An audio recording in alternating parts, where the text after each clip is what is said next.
Allez, bonjour les amis torfistes, on se retrouve sur la chaîne Nico Quintet Prono pour ce nouveau Quintet Plus de trop en nocturne. On commence à être habitué les vendredis soirs. Donc cette fois-ci, ça sera à Vincennes à 20h15, en réunion en course 4, le prix Henrietta.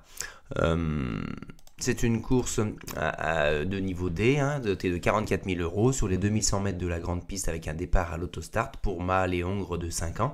N'ayant pas gagné 75 000 euros, ils seront 13 partants, 9 en première ligne et seulement 4 en deuxième ligne.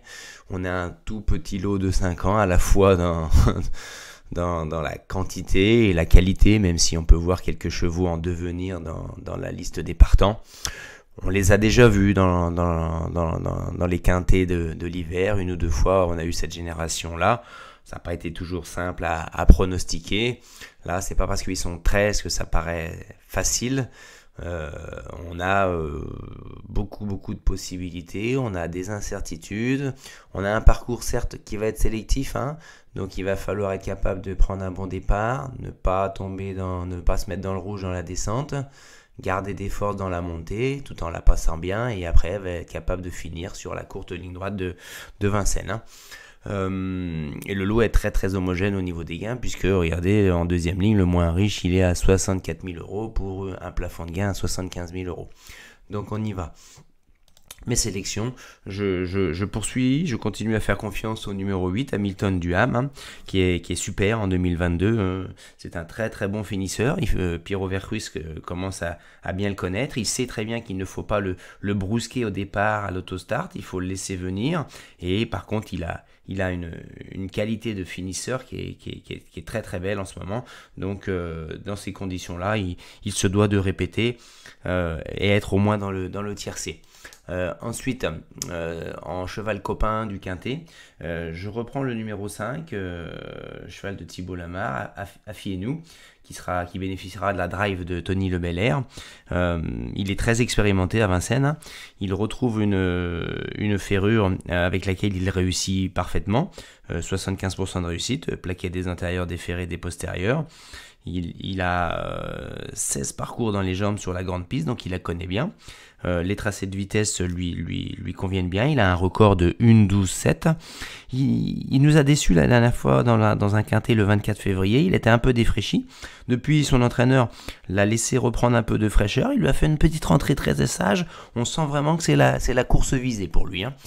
Je le mettrai peut-être même en tête dans mes pronostics.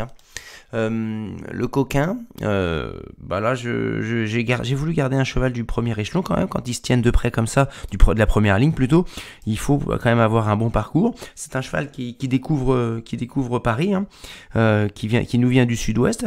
Il obtient régulièrement des accessites là-bas. Ses chronos à Toulouse, notamment à l'autostart d'une 14, peuvent le laisser espérer de briller une place, notamment avec la drive de Jean-Michel Bazir, à condition bien sûr qu'il ne s'enflamme pas et qu'il sache adapter sa drive à la qualité de son cheval. C'est pas lui qui va pouvoir contourner en troisième épaisseur en haut de la montée et tenir jusqu'au poteau.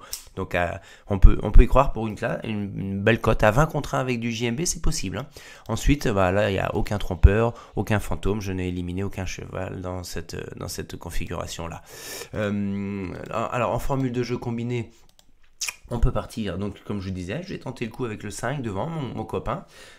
Ensuite, Hôtel Mystique, il a 2 victoires à l'autostart à Vincennes. Il est assez inconstant, il a 13 distancés en 31 courses, mais sa place allait ici s'il est sage avec la drive de Mathieu Abrivard. Ensuite, je confirme Hamilton Duham ici. Le 3, Harid Sassi, c'est vraiment un cheval qui est super régulier, qui a eu quelques petits soucis, une rentrée distancée, terminé loin, mais il a la classe, il a la régularité, déféré des postérieurs c'est 10 sur 10, donc il peut venir pimenter les rapports, au même titre que le 1 Hardicone qui sera un favori, mais comment il va pouvoir se sortir de son numéro. Le 12, Heart of Glass avec Christophe Martens, c'est un cheval très estimé, doté d'une belle régularité, je pense qu'il peut faire l'arrivée. avec le 9 et l'eau du Jaggi. Je l'aurais bien mis beaucoup plus haut, mais il y a eu des petites contrariétés dans sa préparation. L'entraîneur disait vraiment viser la victoire, et puis avec ses contrariétés, il a été éliminé une fois, il a eu des crevasses, je crois. Donc là, c'est moins sûr quand même, hein. Et enfin, je termine avec JMB, mon cheval coquin. En champ réduit, bah là, il n'y a pas de surprise, hein. On part de mon copain, du béton et du coquin, avec les chevaux que j'aligne en champ réduit. Voilà, on se retrouvera à partir de 18 h vendredi soir pour une vidéo de la dernière minute, hein, issue de l'étude des codes des maths en jeu. Comme je vous l'expliquais, je la veux un peu pédagogique cette vidéo, et d'ailleurs elle nous avait servi bon, pas pour Eddie Dupomereux qui nous a déçus, mais pour voir la touche qu'il y avait sur le 5 Félix Dubourg. Et donc j'espère en faire de même demain. N'hésitez pas à mettre un petit pouce bleu si cette vidéo vous a plu, et à vous abonner pour être averti du prochain post de ma vidéo. À bientôt, au revoir.